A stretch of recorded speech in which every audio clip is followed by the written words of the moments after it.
Como disse John Watkins, um arqueólogo americano descendente de indígenas, embora o desenvolvimento de uma verdadeira arqueologia indígena nunca aconteça até que as populações indígenas controlem a qualidade e a quantidade da arqueologia realizada em seus territórios, a arqueologia tem dado alguns passos para avançar nesta direção. Como têm sido os trabalhos de arqueologia colaborativa? Qual o papel dessa arqueologia para a transformação da interpretação e da preservação do patrimônio arqueológico? Como a pluralidade subjetiva de percepções se sobrepõe no processo arqueológico?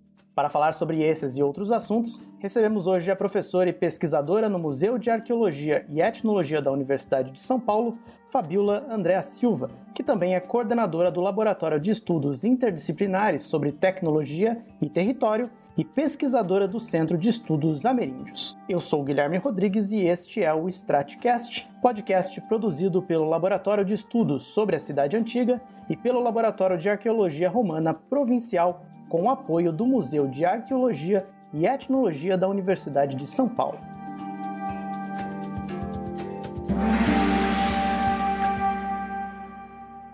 Bom, professor, é um prazer te receber aqui. Nós agradecemos muito para a senhora ter aceitado o nosso convite. E já dando início às perguntas, a gente sabe que nos últimos anos tem ganhado força a arqueologia colaborativa, né, as arqueologias indígenas. Você poderia traçar um histórico da arqueologia colaborativa e as motivações dessas novas abordagens e também as suas diferenças metodológicas? Olha, em primeiro lugar, eu acho que a gente precisa diferenciar o que são arqueologias colaborativas e o que são arqueologias indígenas, porque isso não é a mesma coisa, embora algumas pessoas entendam isso como sinônimo, mas não é. Por exemplo, a arqueologia colaborativa, ela pode se dar de várias maneiras. A ideia da colaboração, ela pode se dar num crescente, né? Ou num decrescente, por exemplo. Então, tu pode ter uma arqueologia intitulada como colaborativa, onde, por exemplo, o projeto de pesquisa não foi elaborado em consonância com a comunidade com a qual tu vai trabalhar. O pesquisador elabora este projeto e propõe esse projeto para uma comunidade, e aí ele vai desenvolver esse projeto em colaboração com essa comunidade. E essa colaboração na comunidade também pode acontecer de várias maneiras. Essa comunidade pode colaborar no sentido de permitir uma pesquisa junto a ela ou no seu território. Então, ela está colaborando com o pesquisador, mas nesse sentido, no sentido de ter acolhido uma determinada proposta de pesquisa que ela não necessariamente formulou, mas que ela acha interessante para ela também. Ou então ela pode efetivamente colaborar, ela pode colaborar fazendo parte da equipe, ela pode colaborar no processo de pesquisa de campo, ela pode colaborar inclusive na formulação das interpretações sobre determinados materiais, ela pode colaborar na própria produção de textos sobre isso, e ao mesmo tempo pode ser uma pesquisa colaborativa no sentido absoluto intenso do termo, ou seja, ela é um projeto que interessa ela, que ela ajudou a pensar a proposta de pesquisa, que ela colabora do ponto de vista do trabalho de campo, que ela vai fazer vamos dizer assim, a extroversão desse conhecimento junto com os pesquisadores, que ela vai gerenciar exatamente a divulgação desse resultado ou não. Então tem muitas nuances essa ideia da colaboração. Tu pode colaborar com uma comunidade no sentido de externar para ela o que tu está fazendo, fazer oficinas com essa comunidade. Então tem várias. A ideia de arqueologia colaborativa ela é bastante diversificada. As arqueologias indígenas propriamente ditas, elas são, para alguns autores, inclusive arqueólogos indígenas, eles dizem arqueologias indígenas de fato são aquelas feitas pelos indígenas. E isso tem em várias partes do mundo, tem várias arqueologias feitas exatamente pelos povos indígenas, e não necessariamente são arqueólogos indígenas, mas que têm o absoluto protagonismo dos povos indígenas. Então, tu tem arqueologias indígenas que são feitas por arqueólogos contratados pelos indígenas, né? Que contratam os arqueólogos porque eles têm uma determinada motivação, eles têm determinados projetos que eles querem desenvolver, e aí eles fazem uma parceria com os arqueólogos, uma relação absolutamente simétrica do ponto de vista do poder, da tomada de decisões, das análises, da divulgação do conhecimento. Então, isso seriam consideradas arqueologias indígenas, aquelas que são feitas por arqueólogos indígenas e aquelas que são são realmente protagonizadas pelos povos indígenas. Então, eu não gosto de usar como sinônimo, e que é interessante porque aí tu percebe também a colaboração, que é muito diversificada, de diferentes maneiras, né? E isso eu acho que é uma coisa importante da gente ter sempre muito claro quando a gente está pensando essas novas formas de fazer arqueologia. Muito bom.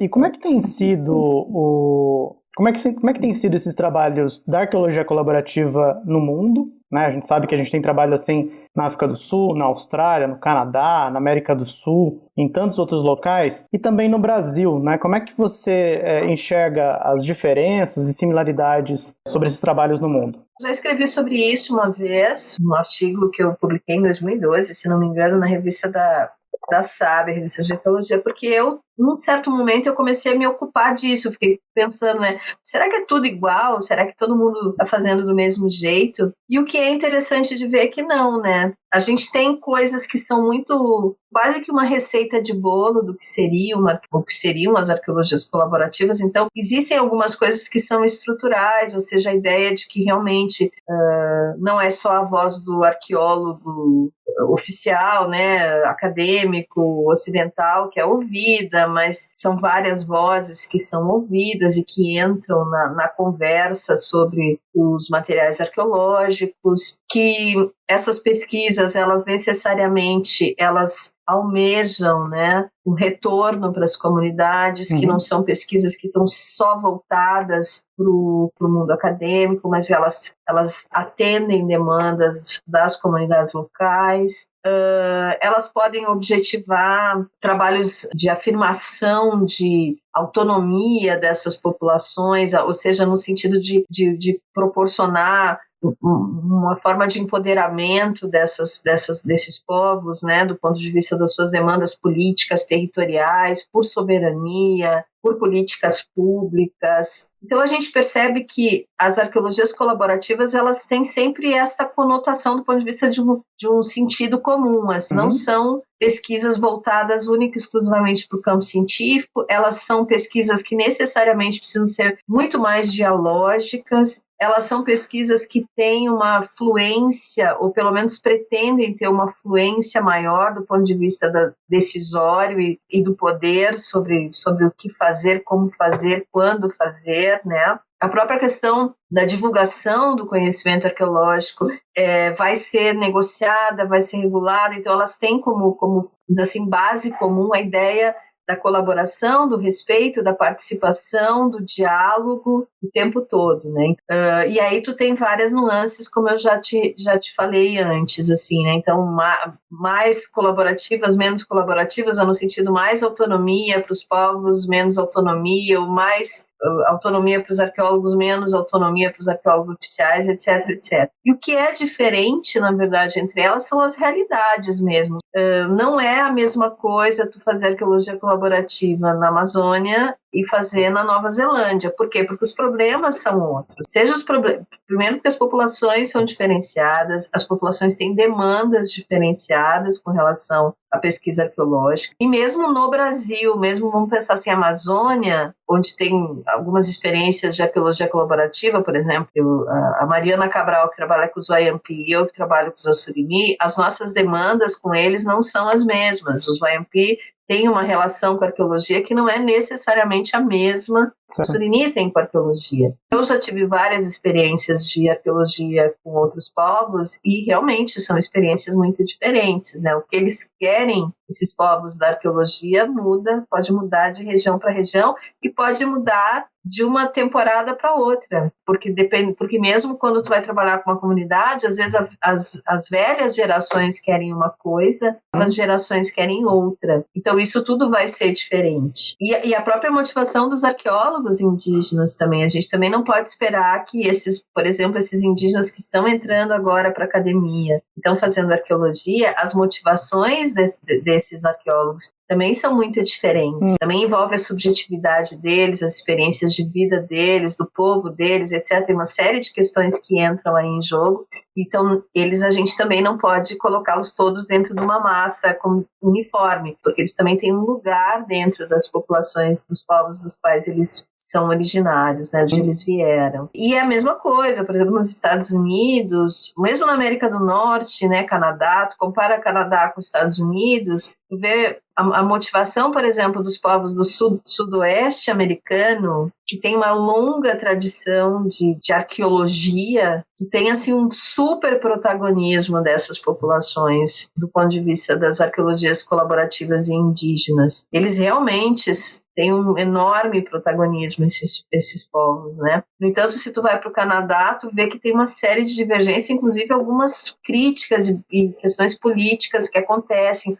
onde tu tem povos das First Nations que têm uma super autonomia com relação à pesquisa arqueológica que é produzida nos seus territórios, e tem outros que não. E tu tem autores, inclusive, que discutem isso. E, inclusive, dizem assim, nem tudo que a gente chama de arqueologia colaborativa é de fato colaborativa. E tu tem interesses muito diferentes, quer dizer, no Canadá, esses povos estão brigando por autonomia territorial, mas eles estão brigando com mineradoras também, com todas essas questões, né? Em reconquistar determinados territórios, porque tem esse colonialismo extremamente violento, tanto no Canadá como nos Estados Unidos. No Brasil, a gente tem os povos indígenas, tu tem alguns que estão se apropriando, não só na Amazônia, mas no resto do Brasil, tu vê também nuances, porque, por exemplo, uma coisa são povos amazônicos que têm suas terras homologadas. Então, a questão que eles têm com a arqueologia é muito distinta do que questões, por exemplo, como indígenas do Brasil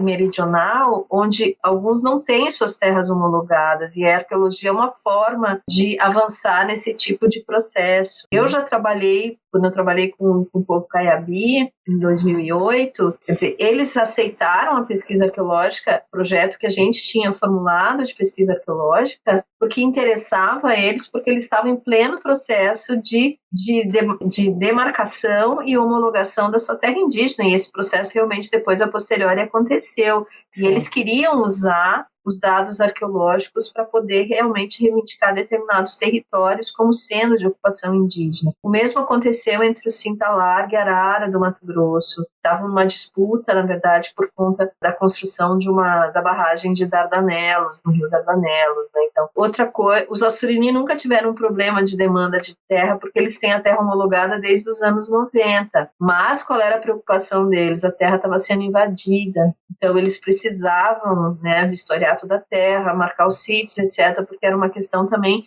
de apropriação do território. E também porque as velhas gerações queriam que os novos reaprendessem a andar no mato, reaprendessem a identificar seus assentamentos. Quer dizer, são várias conotações que pode ter e que fazem com que as coisas sejam muito diversas. Na Nova Zelândia, por exemplo, tu tem uma enorme briga de afirmação dos Maori também sobre seus sítios sagrados, sobre suas terras que foram absolutamente devassadas no processo colonialista. Então tem uma série de coisas também de recuperação dessas terras. Na Austrália, é absurdo, quer dizer, os caras foram realmente, né, destituídos dos seus territórios, então a arqueologia também é uma forma de restabelecer tudo isso, né? E eles têm uma relação muito intensa com os arqueólogos. A arqueologia na Austrália, nesses territórios tradicionais, ela necessariamente precisa ser dialógica, né, com essas populações. Então, tu tem várias situações que são muito distintas e ela tem uma base comum, mas cada situação é uma situação.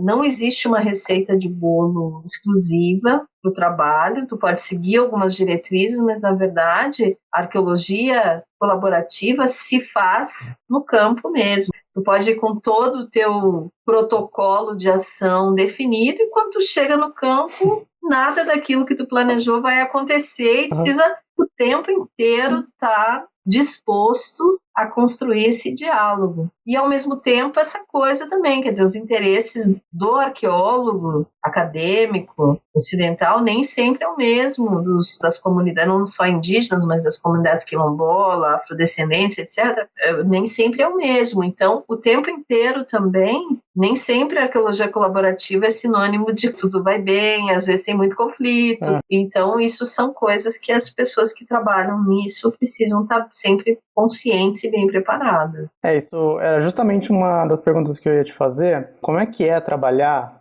com contextos tão distintos, né, em uma pluralidade subjetiva, né, de percepção de mundo, interagindo nesse processo arqueológico, tanto na Amazônia como no Brasil Central? Olha, eu vou falar pela minha experiência, quer dizer, uma coisa é eu fazer Quando eu comecei a fazer arqueologia em terra indígena, eu não chamava de arqueologia colaborativa, porque a primeira vez que eu ingressei numa terra indígena foi nos anos 90, quando eu trabalhei no Paraná, numa terra indígena Caingangue. E nós fomos chamados, eu e o meu colega de trabalho, meu ex-marido, Francisco Noeli, a gente foi chamado para contribuir com o trabalho de uma antropóloga e de um etnohistoriador, porque a terra indígena Caingangue tinha uma série de reivindicações, ela já estava demarcada e tudo mais, mas eles tinham uma série de reivindicações, eles estavam querendo atuar mais frente ao Estado para reivindicar algumas políticas públicas, etc, etc. E aí esses colegas nos chamaram como arqueólogos para a gente fazer um reconhecimento arqueológico daquela terra e tudo mais. Então, assim, naquele momento a gente foi com essa intenção de fazer isso, né? Mas o que era muito complicado era que, assim, do ponto de vista do material arqueológico que havia na terra indígena, não era um material Caingangue, era um material Guarani, porque antes deles ocuparem, tinham sido ocupados por populações Guarani. Então também era uma situação super tensa e a gente tinha que conversar sobre isso. Claro, eles não iriam perder a terra. Tinha também um material arqueológico que era da ocupação deles e tudo mais, mas a gente passou por aquela questão toda de conversar com eles o tempo inteiro. Olha, isso aqui antes era ocupado por outros povos, etc, etc. Então também era uma arqueologia de um tempo mais recente que a gente estava fazendo ali. Mas, por outro lado, o que a gente conseguiu trabalhar com eles do ponto de vista da arqueologia? Exatamente pensar uma arqueologia de um passado recente. Todo o modo de vida deles, os sítios de atividade específica que eles tinham, porque eles precisavam mostrar porque eles estavam querendo fazer um empreendimento, uma grande barragem no Tibagi. E os Caingangue queriam mostrar que eles tinham um modo de vida muito tradicional ainda e que eles precisavam ocupar e exploravam, do ponto de vista da caça, da subsistência no geral, uma série de lugares que iam ser inundados. Então, a gente, como arqueólogo, a gente não pôde mentir que aquilo ali tinha sido um território Guarani, a própria historiografia já tinha dito isso, mas, ao mesmo tempo, a gente fez um laudo dizendo assim, olha, mas os Caingangue estão aqui desde tanto tempo, e vivem nessa terra de um modo absolutamente tradicional e, de fato, vão ser muito prejudicados se uma série de locais na terra deles for inundado, por exemplo. Então, essa é uma situação que a gente passou, que eu passei na minha vida. Os Assurini, quando propuseram da gente fazer um projeto para visitar as antigas aldeias, eles queriam isso, porque a terra estava sendo invadida, Belo Monte estava sendo discutida e as obras iam começar. E eles tinham muito medo do que ia acontecer, porque eles disseram vai vir muita gente para o Médio Xingu para trabalhar, e depois que essas obras acabarem, eles vão começar a invadir a terra, e de fato, eles começaram, várias pessoas acabaram invadindo terras indígenas, porque depois que acabam as obras de uma barragem, quem não vai embora fica ali. Então, é muito diferente, quer dizer, o projeto foi todo pensado junto com eles disseram onde eles queriam ir, como eles queriam ir, e toda a parte da logística, então foi uma colaboração desde o início, né? Eles não escreveram o projeto em si, mas eu discuti o projeto o tempo inteiro com eles, e a grande preocupação deles era sempre que eu conseguisse o recurso para que eles pudessem fazer as viagens, isso para eles era fundamental. No caso do Cinta Larga e Arara, que foi, na verdade, eu fiz um projeto de consultoria, e a pessoa que foi a campo foi um ex-aluno meu, também, quer dizer, o Cinta Larga e os Arara do Mato Grosso, eles estavam disputando com a construção da barragem lá de Dardanelos, eles estavam disputando também a questão de que o território deles era muito maior do que era a própria terra indígena, que alguns sítios que tinham sido atingidos pelas obras da barragem eram sítios memoriais, eram sítios que estavam na tradição oral deles. Então, eles tinham todo um interesse de que realmente se fizesse um grande laudo sobre essa história oral, sobre essa tradição, sobre esse território memorial que estava para além da própria terra indígena já demarcada, né? Quando a gente trabalhou, eu e meus alunos no Mato Grosso do Sul, na terra indígena La Lima, na verdade, os Terena de La Lima tinham um enorme receio do nosso trabalho, até que num determinado momento eles encamparam a pesquisa e, na verdade, pediram para o meu aluno para que ele fosse localizar todos aqueles locais significativos, aqueles locais de ocupação para fora da terra indígena, porque a terra indígena de La Lima tinha sido encolhida pela invasão dos fazendeiros. E aí o meu ex-aluno extrapolou, pulou cerca, adentrou a área de fazenda para poder fazer a marcação dos antigos marcos da terra indígena que tinham sido usurpados pelos fazendeiros. E esse trabalho depois foi utilizado pelo grupo de trabalho da FUNAI, um antropólogo que fez a revisão da demarcação da terra indígena de La Lima, se utilizou desse trabalho arqueológico como argumento para realmente dizer, olha, de fato, a terra indígena de La Lima historicamente foi encolhida pela invasão dos fazendeiros, mas num primeiro momento os indígenas de La Lima tinham um tremendo de um receio, o que a gente estava fazendo ali, foi um super aprendizado também. Quando a gente trabalhou com os Caiabi, a gente entrou na área para trabalhar com os Caiabi, porque eles estavam justamente nesse processo também de delimitação, de demarcação e homologação da sua terra indígena. Então, para eles interessava que a gente pesquisasse arqueologicamente. E a gente não só pesquisou do ponto de vista de uma história antiga, né, de uma ocupação antiga, mas também pensando no modo de ocupação deles, das aldeias. Então, assim, tu tem N situações que são isso, que num momento tu tem uma super recepção, porque isso é do absoluto interesse dos povos, e em outras situações tu precisa contar tudo isso, ponderar com eles sobre tudo isso o tempo inteiro, etc. A Mariana, por exemplo, ela começa com os Wayampi por uma demanda dos Wayampi, porque eles tinham interesse que um arqueólogo viesse falar sobre um determinado material arqueológico que eles tinham encontrado na terra deles. Então, são várias situações que são muito diferentes. Eu tenho uma ex-aluna que trabalha com os Tupinambá de Olivença, e ela foi trabalhar com eles porque eles tinham uma demanda. De fato, eles encontraram determinados materiais arqueológicos e eles queriam que um arqueólogo viesse trabalhar com eles, e também porque eles têm um tremendo problema com relação ao reconhecimento do território deles, né, de demarcação e homologação. Então, são sempre vários interesses que estão em jogo quando tu vai fazer esse tipo de trabalho de arqueologia. Muito interessante. Lendo um dos seus textos, um trecho que me chamou a atenção, né, em que você relata o seguinte em um contato com os Assurini. Os velhos lembravam eventos ali vividos por eles e seus parentes, dos poderosos pajés e dos grandes rituais. Quando chegamos à aldeia Tapipiri, o mais velho dos pajés Assurini recolheu um pequeno japepaí, que, segundo ele, era de sua tia, e no qual bebera mingau muitas vezes. Durante todo o tempo em que ficamos nessa aldeia, ele andou com esta vasilha nos braços, relatando suas lembranças e cantando os cantos que ele ouviu naqueles tempos dos grandes rituais. Seguindo o seu exemplo, diversos jovens começaram a buscar outras vasilhas, e em pouco tempo, várias vasilhas inteiras ou quase inteiras foram resgatadas. Confesso que eu fiquei emocionado com esse trecho quando eu li, e pensando que muitas vezes a gente olha para o registro arqueológico de forma desencarnada, impessoal e mesmo etnocêntrica. Então é interessante ver o valor dessa memória e a conexão com essa ancestralidade que muitas vezes a gente ignora e que é tão importante para esses povos, não é mesmo?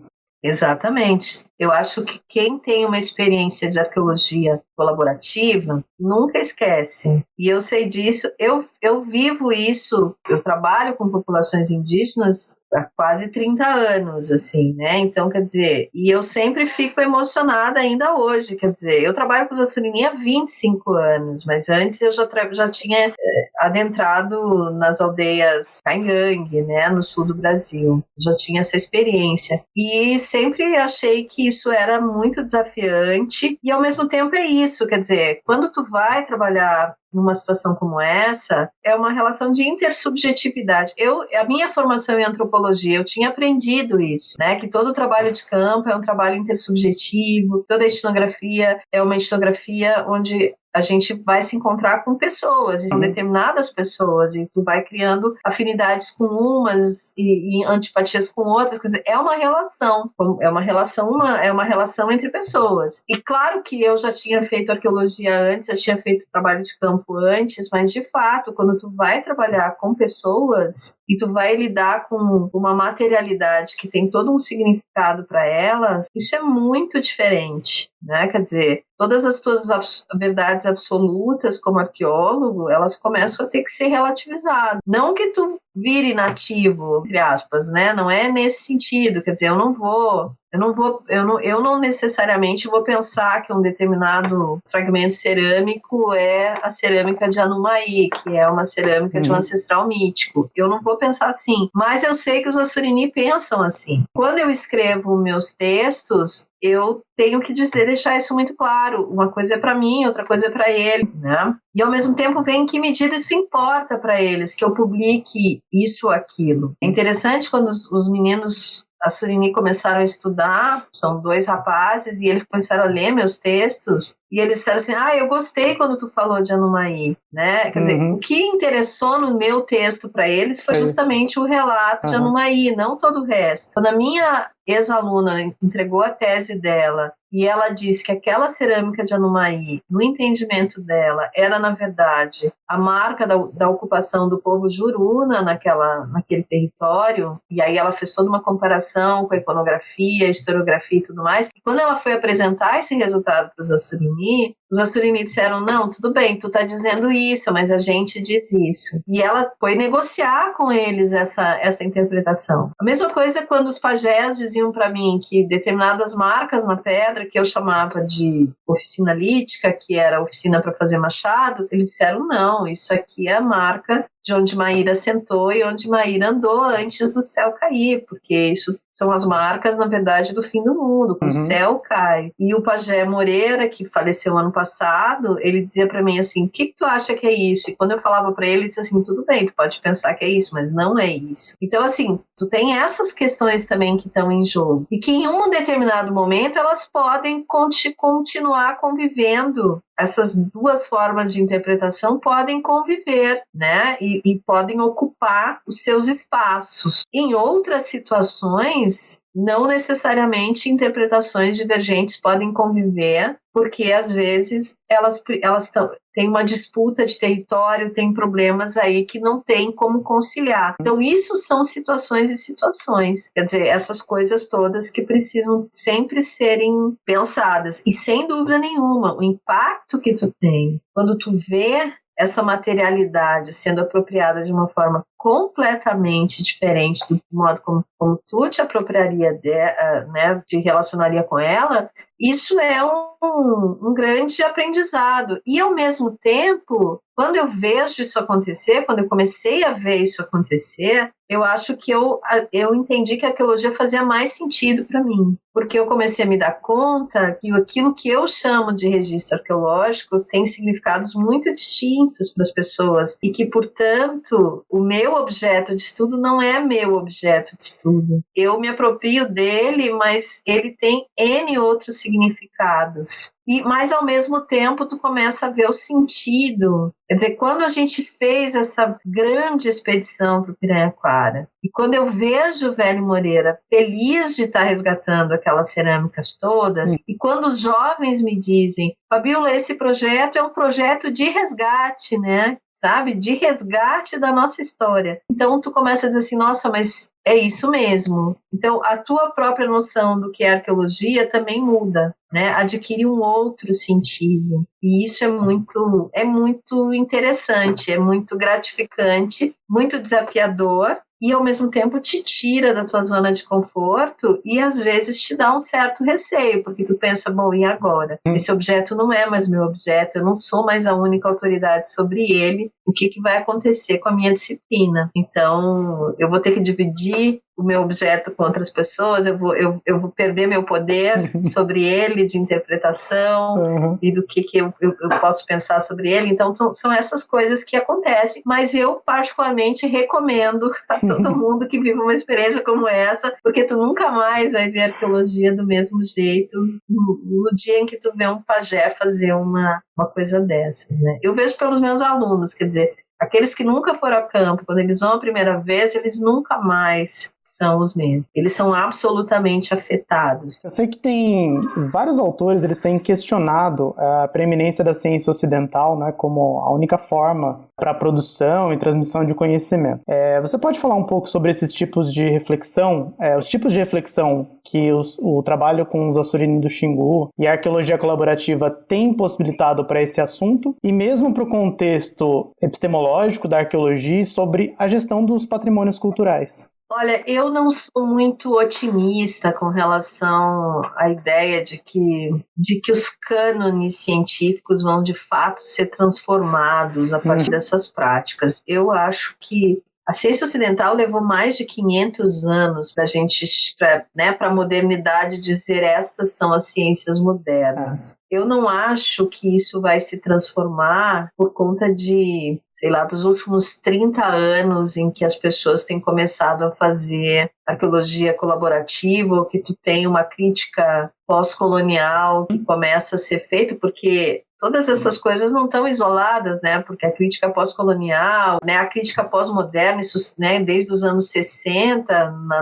nas ciências ocidentais, isso vem sendo construído e vem afetando as ciências no geral, assim. Mesmo as ciências ditas exatas, tudo isso vem sendo questionado. Mas eu acho que assim como a ciência moderna levou 500 anos para se construir, ela vai levar, acho que bastante tempo ainda, para ela conseguir rever uma série de coisas e retomar aqueles conhecimentos ditos tradicionais, né, vamos colocar sempre entre aspas, que ela abandona a partir, né, do racionalismo iluminista, que ela fez uma aposta por abandonar isso. A gente sai do modelo teocêntrico medieval e de pensamento teocêntrico, né? Quantas pessoas foram para a fogueira por pensar diferente, até que de repente tu tem todo, né, um processo que desemboca, né, no projeto da modernidade no final do século XIX, né, onde todas essas ciências modernas acabaram sendo instituídas, inclusive a arqueologia.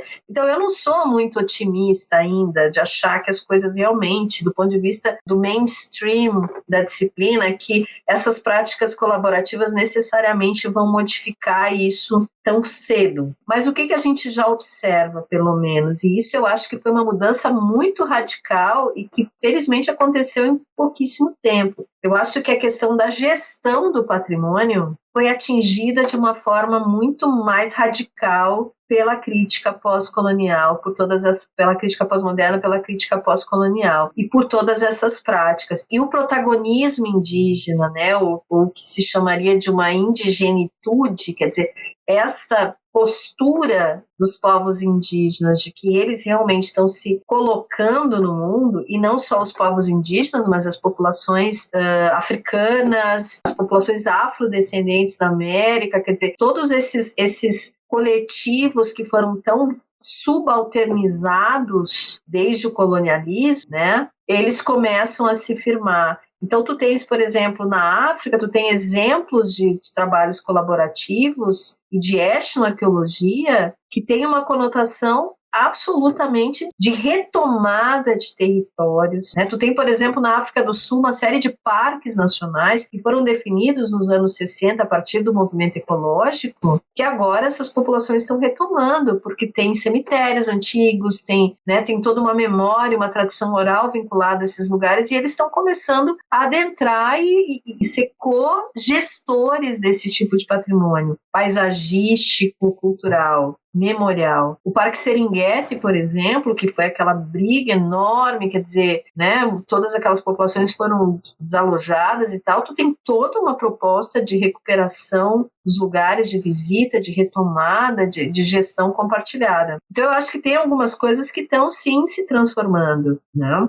Mas ao mesmo tempo a gente percebe também que tu tem uma certa, por parte de alguns arqueólogos, tu tem uma tentativa de conciliação de discurso, que na verdade passa pano, é um paliativo. Então tem alguns arqueólogos, inclusive, muito engajados, que tem um trabalho muito sério do ponto de vista da colaboração, que falam que tu pode ter uma espécie de fusão de horizontes, entendeu? Que tu pode ter discursos conciliatórios, ou que, tá vendo, a explicação que eles têm do sítio é a mesma que a gente tem, só que é de um outro jeito. E, no entanto, tem outros arqueólogos que radicalmente dizem, não, isto não é a mesma explicação. E, ao mesmo tempo, é muito claro de que quem ainda tem o poder é a academia, é o arqueólogo acadêmico, ele ainda tem mais poder do que as populações na maior parte dos casos. É por isso também que muitos indígenas estão fazendo arqueologia, né, para tentar simetrizar isso de uma vez por todas, quer dizer, de falar de igual para igual. Vão lá, pegam o diploma e dizem, eu sou arqueólogo como tu e eu, né, vou falar isso. E tem também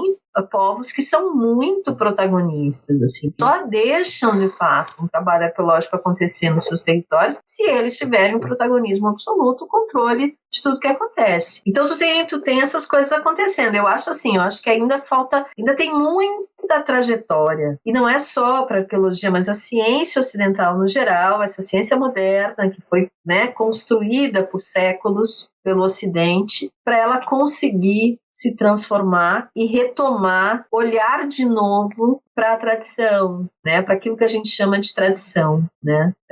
Eu acho que isso ainda vai demorar. Agora, o que eu acho que é também um momento muito especial que a gente está vivendo, a gente está em pleno antropoceno. A gente não tem mais muito tempo. E eu acho que isso pode talvez acelerar essa transformação dessa ciência positiva, que na verdade contribuiu para a destruição do planeta, numa certa medida, não vou dizer completamente, mas que de uma certa forma tem contribuído para isso, porque ela virou as costas para essas outras formas de entender o mundo, para essas outras ontologias, para essas outras formas de perceber que o homem não é o centro do universo. Quer dizer, eu acho que uma das coisas que a ciência moderna fez, que foi colocar o homem no centro do conhecimento, né, essa perspectiva absolutamente antropocêntrica, que se trocou o teocêntrico pelo antropocêntrico, isso parece que não deu muito certo. E talvez porque a gente está vivendo essa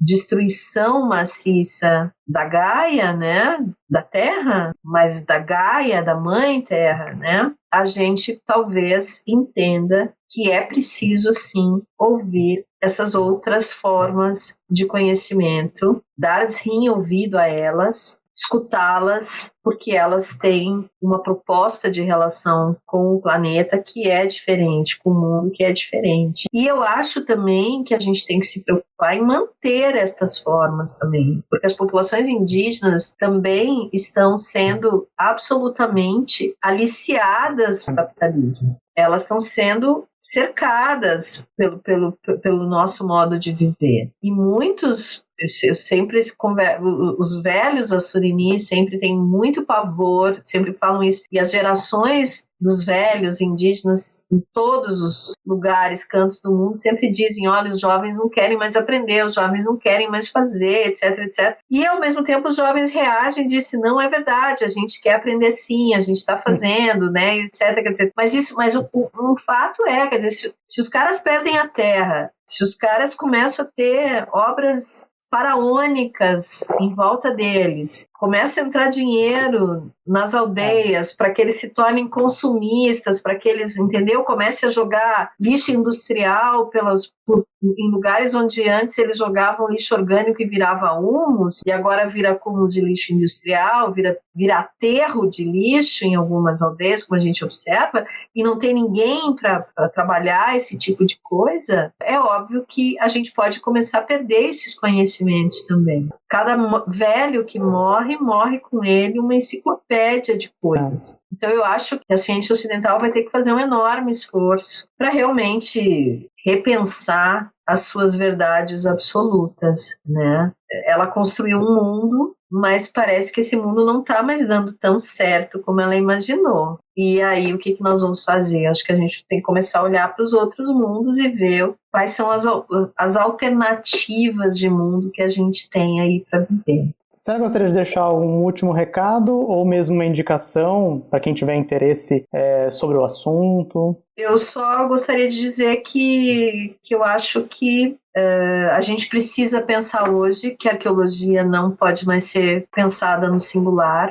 A arqueologia é uma ciência extremamente rica, extremamente diversa, e eu acho que a gente deve pensar ela enquanto arqueologias, e eu penso que todos os estudantes e já profissionais da arqueologia devem sempre ter muito claro que o seu objeto de estudo não é deles, e que ele é muito mais rico de significados do que a arqueologia enquanto ciência moderna já pensou sobre ele. Então é isso, escutem essas outras formas de conhecer e de se apropriar do registro arqueológico, porque isso vai fazer muito bem para todo mundo. E, assim, indicações para quem tiver interesse sobre o assunto ou quiser conhecer mais? Olha, tem muita publicação sobre isso, né? A gente tem tido, assim, tanto no Brasil quanto no exterior, tem muita publicação sobre arqueologia colaborativa, indígena, etc. Eu acho que tem, assim, alguns journals que são muito próprios desse tipo de arqueologia, por exemplo, o Journal of Social Archaeology, ele é especializado nisso. O Journal of Anthropological Archaeology tem muitos textos sobre isso. No Brasil, aí, todas as revistas de arqueologia têm seções sobre arqueologia indígena. Enfim, eu acho que tem uma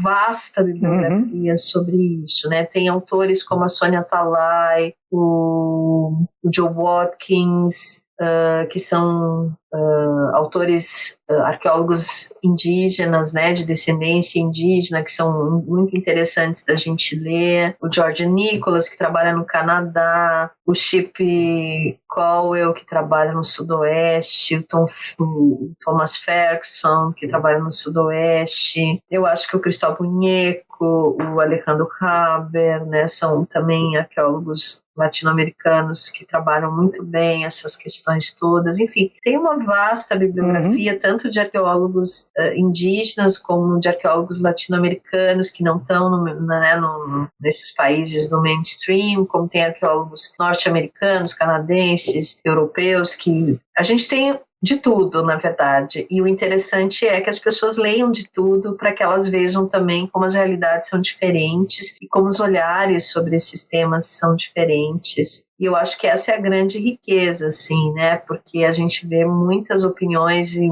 críticas e reflexões. Quer dizer, eu acho que a arqueologia colaborativa ela tem isso de bom. Ao mesmo tempo que tem toda uma leva de receita de bolo, que a gente vai lendo tudo no meio, assim, tudo é perfeitinho, é certinho, mas também tem toda uma leva de crítica, de autocrítica, de arqueólogos indígenas que se posicionam, de objetivos que são diferentes. A gente tem muitas publicações onde os povos também se colocam e dizem a que vieram. Tem publicações sobre depoimentos de arqueólogos indígenas que dizem por que a gente está fazendo essa arqueologia, né? Enfim, eu acho que é um campo vastíssimo, tem muita coisa para ler e para buscar, e é isso. Perfeito, professora. Muito, muito obrigado pela sua participação. Foi um prazer te receber. Eu agradeço. Eu que agradeço. Eu sou o Guilherme Rodrigues e esse foi o Stratcast, coordenado pela professora Maria Cristina Nicolau Cormichiari Passos e pelo professor Wagner Cavalheiro Porto. Até a próxima!